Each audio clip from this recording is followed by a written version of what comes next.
Homem Algum é uma Ilha, por Thomas Merton. Tradução Dom Timóteo Amoroso Anastácio, da Ordem de São Bento. 22ª edição, Editora Petra. Canal Le Conde. Capítulo 1. Só amor dado é amor guardado. Uma felicidade que procuramos só por nossa causa nunca se pode encontrar, pois felicidade que diminui e compartilha não é assaz grande para fazer-nos felizes. Existe uma falsa e momentânea felicidade na satisfação egoísta, mas ela leva-nos sempre à tristeza, porque amesquinha e enfraquece o nosso espírito. A verdadeira felicidade encontra-se no amor generoso, no amor que aumenta à medida que é repartido. Não há limite na participalidade do amor, e por isso a felicidade virtual desse amor é infinita. A lei da vida íntima de Deus é a infinita doação.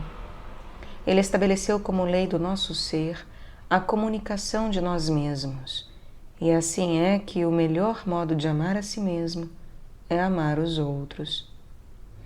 É na atividade desinteressada que melhor realizamos as nossas capacidades de ser e de agir.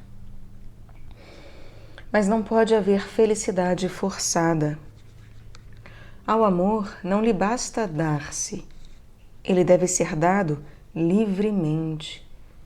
É o mesmo que dizer que ele deve ser dado e não meramente tomado.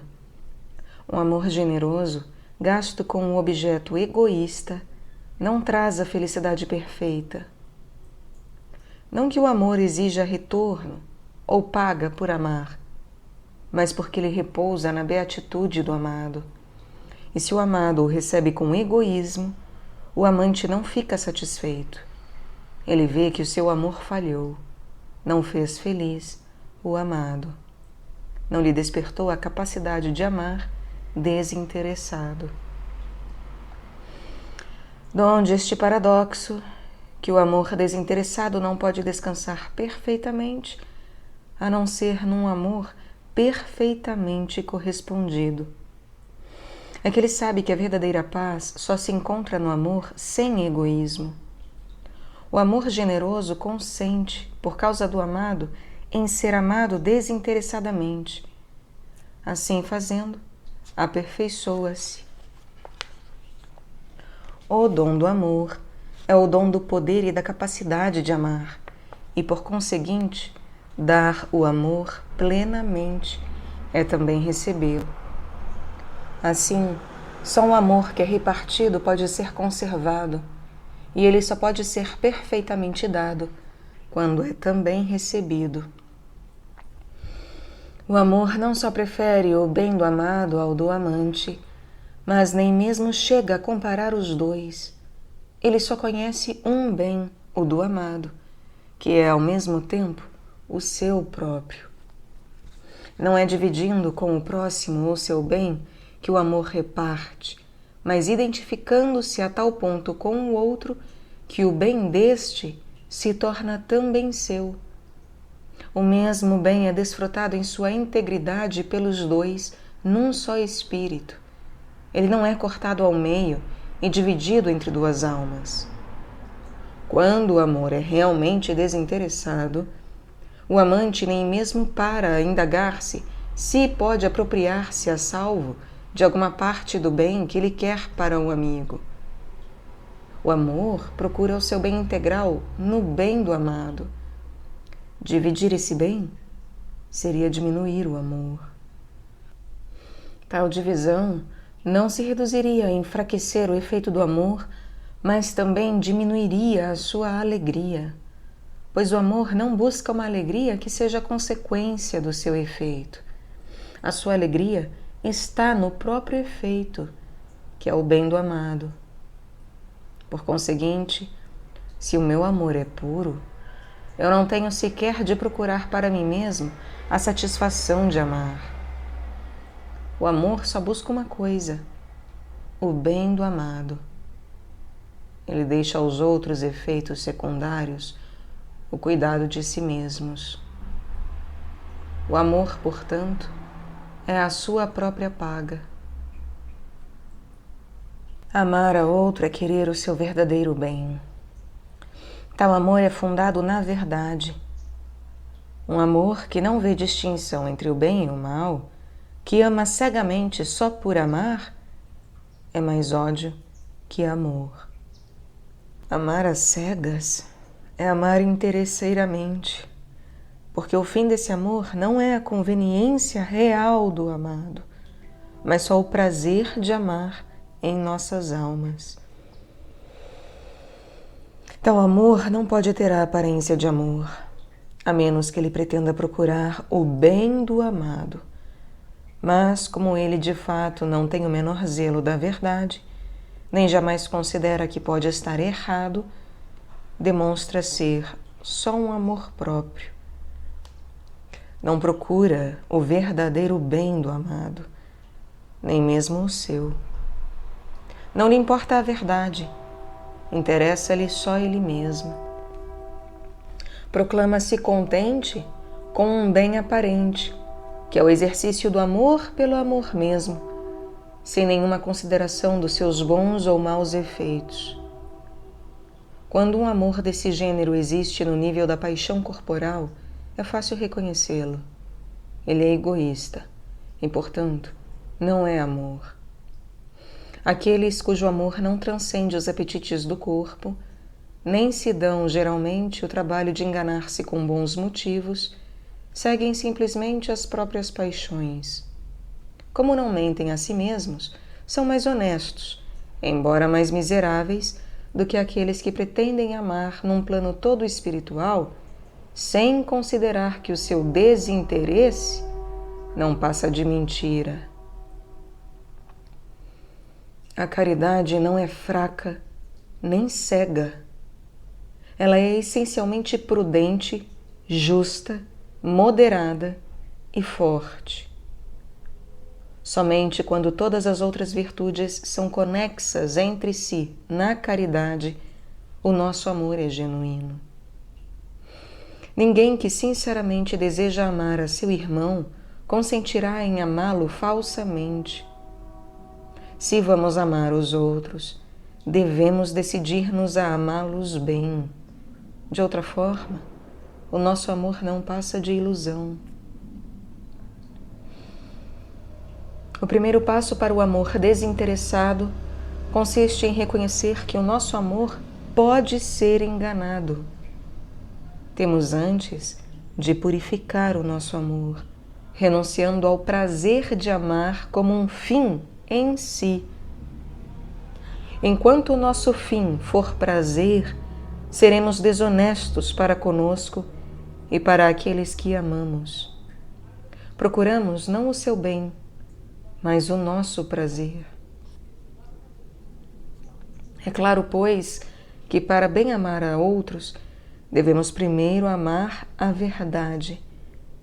E como o amor traduz-se em relações humanas, práticas e concretas, a verdade a amar quando amamos os nossos irmãos não é uma pura especulação abstrata.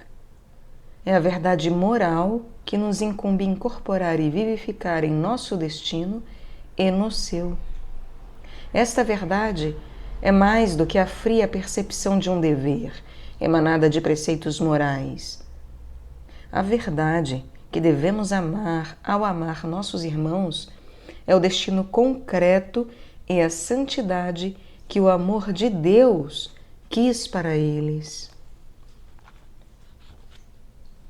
Quem deveras ama o outro não é movido apenas pelo desejo de vê-lo contente, cheio de saúde e próspero neste mundo.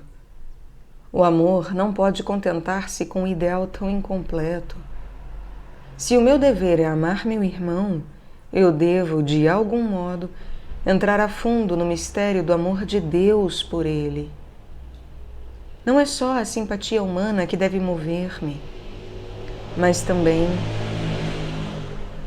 esta divina simpatia que em Jesus se nos revela e enriquece as nossas vidas pela infusão do Espírito Santo.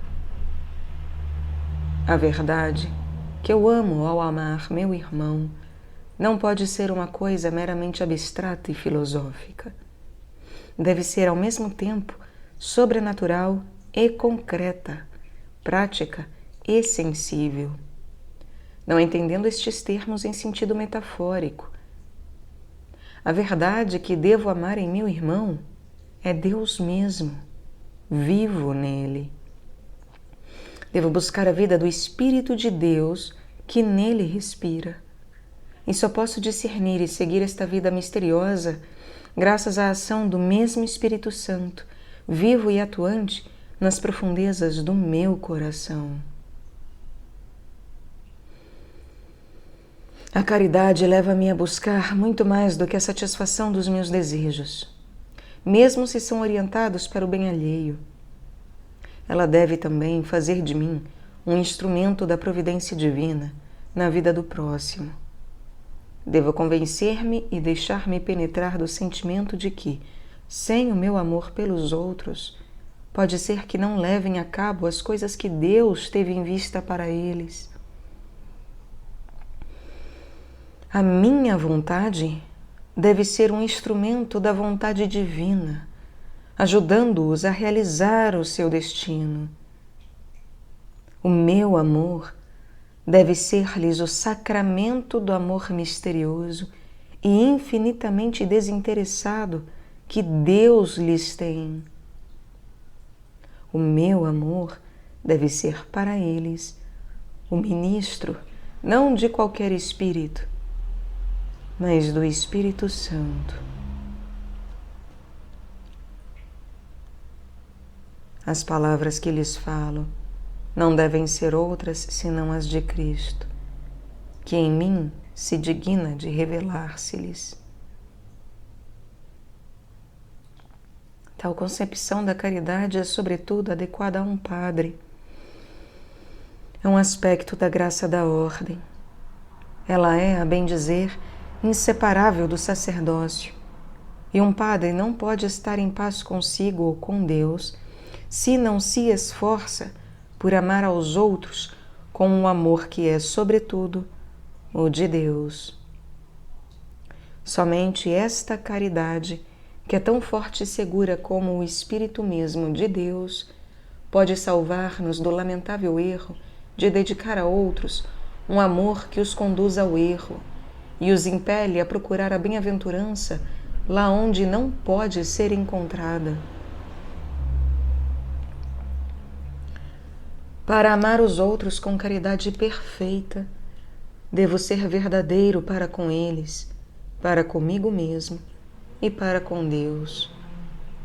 Os verdadeiros interesses de uma pessoa são, a um só tempo, pessoais e comuns a todo o reino de Deus. O motivo é que tais interesses não são outros senão os desígnios que Deus formou para a sua alma. O destino de cada um é reservado pelo Senhor a entrar no destino de seu reino inteiro. E quanto mais formos nós mesmos, tanto mais capazes seremos de contribuir para o bem de toda a Igreja de Deus. Pois cada pessoa é perfeita à medida que reveste as virtudes de Filho de Deus, e estas variam de indivíduo a indivíduo, conforme as circunstâncias diversas em que são suscitadas na vida de cada santo. Se nos amamos verdadeiramente uns aos outros, o nosso amor será dotado de uma prudência clarividente, que enxerga e respeita os desígnios de Deus sobre cada alma em particular. O nosso amor recíproco será enraizado numa profunda devoção à providência, devoção que deixa às mãos de Deus os nossos planos limitados e só ambiciona entrar no invisível trabalho que constrói o seu reino. Somente um amor que percebe os desígnios da providência pode unir-se perfeitamente à ação providencial de Deus sobre as almas. Uma fiel submissão ao secreto trabalho de Deus no mundo encherá de piedade o nosso amor, isto é, de sobrenatural temor e reverência. É este respeito, esta piedade, que conferirá ao nosso amor o caráter de adoração, sem o qual a caridade não pode ser jamais perfeita. Pois o amor não deve só procurar a verdade na vida daqueles que nos cercam, ele deve encontrá-la aí. Mas, quando encontramos a verdade que modela a nossa vida, encontramos mais do que uma ideia. Encontramos uma pessoa. Tocamos na ação de alguém que está ainda encoberto, mas cuja obra o proclama santo e digno de ser adorado. E nele nos encontramos também a nós. O amor egoísta raramente respeita o direito do amado a ser uma pessoa autônoma. Longe de respeitar o verdadeiro ser do outro e permitir a sua personalidade que cresça e se expanda conforme a sua original expressão, esse amor procura guardá-lo em sujeição. Insiste em que ele se conforme a nós e ainda se esforça de todos os modos para o conseguir. Um amor interesseiro definha e morre se não é alimentado pela atenção do amado. Quando amamos assim, os nossos amigos só existem para que os possamos amar. Amando-os, o que procuramos é domesticá-los e guardá-los como coisas nossas. A esse amor, o que mais amedronta é a emancipação do amado. Ele exige-lhe a sujeição, indispensável à sua existência. O amor egoísta toma muitas vezes um ar desinteressado. É quando está querendo fazer ao amado alguma concessão com o fim de guardá-lo prisioneiro. Mas este é o supremo egoísmo. Comprar o que é melhor de uma pessoa, a sua liberdade, a sua integridade, a dignidade de uma pessoa autônoma, ao preço de bens muito inferiores. Tal egoísmo é ainda mais abominável quando se compraz em suas próprias concessões, pretendendo que elas sejam atos de desinteressada caridade. Assim, um amor generoso, um amor que procura honestamente a verdade, não faz ao amado ilimitadas concessões. Queira Deus preservar-me do amor de um amigo que jamais se aventure a contradizer-me. Queira Ele guardar-me também do amigo que só procura mudar-me e corrigir-me. Mas queira Ele preservar-me mais ainda daquele cujo amor só se satisfaz quando repreendido. Se eu amo a meus irmãos conforme a verdade, o meu amor será verdadeiro, tanto para eles como para mim mesmo. Não lhes posso ser verdadeiro se não o sou para mim mesmo. O Senhor inquire o justo e o ímpio, mas quem ama a iniquidade odeia a própria alma. Salmos capítulo 10, versículo 6. Iniquidade é desigualdade, injustiça, que reclama em meu favor mais do que concedem os meus direitos e dá aos outros menos do que deviam receber. Amar-me a mim mesmo acima dos outros é ser falso tanto a mim como a eles. Quanto mais eu quiser aproveitar-me dos outros, tanto menos serei uma pessoa, porque a ansiedade de possuir o que não deveria ter amesquinha e diminui a minha alma. Por isso, o homem que se ama demais é incapaz de realmente amar a quem quer que seja, inclusive a si mesmo. Como pode ele então esperar que ame a outro? Um homem injusto atrai o seu amigo e leva-o a um caminho que não é o bom. Provérbios capítulo 16, versículo 29. A caridade deve ensinar-nos que a amizade é uma coisa santa e que não é nem caritativo nem santo fundar a nossa amizade na mentira. Podemos, em certo sentido, ser amigos de todos os homens, porque não há homem na terra com quem não tenhamos algo de comum. Mas seria falso tratar com intimidade um grande número de homens. Não é possível ser íntimo senão de uns poucos, porque são muito poucos no mundo com quem temos tudo em comum.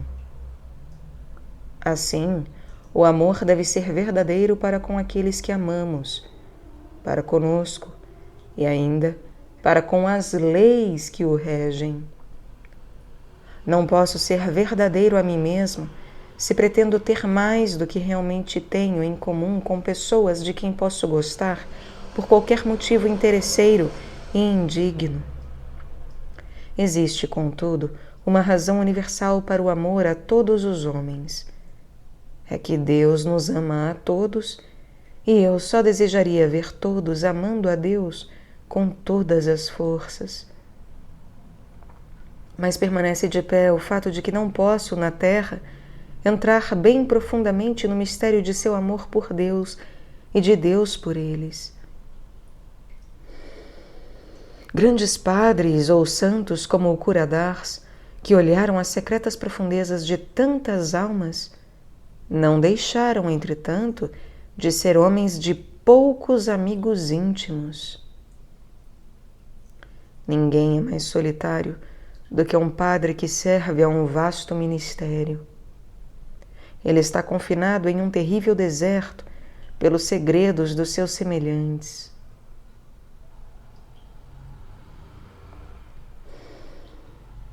Depois de tudo dito, continua a verdade que o nosso destino é amar-nos uns aos outros como Cristo nos amou.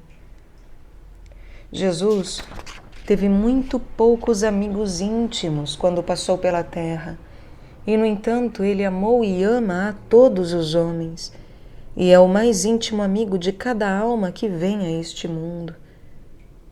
As vidas de todos aqueles que encontramos e conhecemos entram no tecido do nosso próprio destino, associadas às vidas de muitos outros que jamais viremos a conhecer aqui na Terra.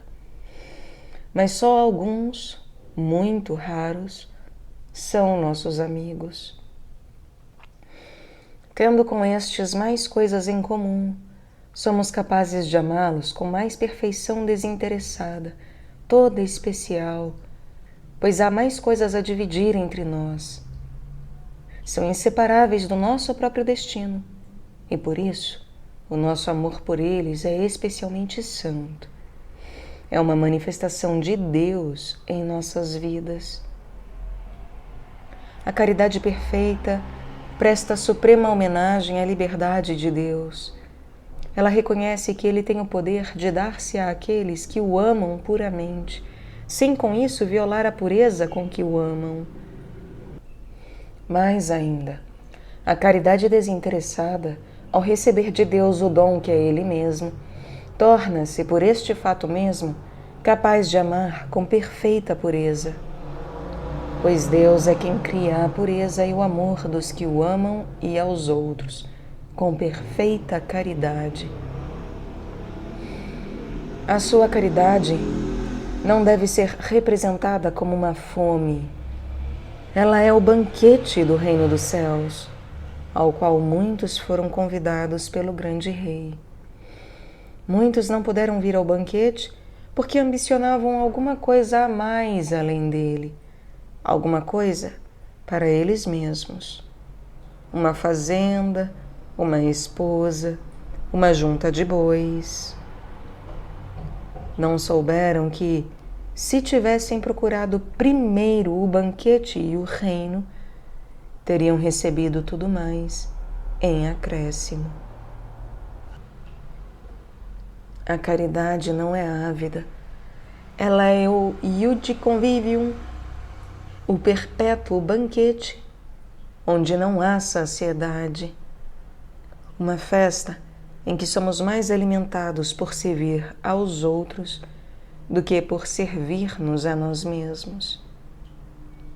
É também um banquete de prudência, em que sabemos dar a cada um sua justa medida.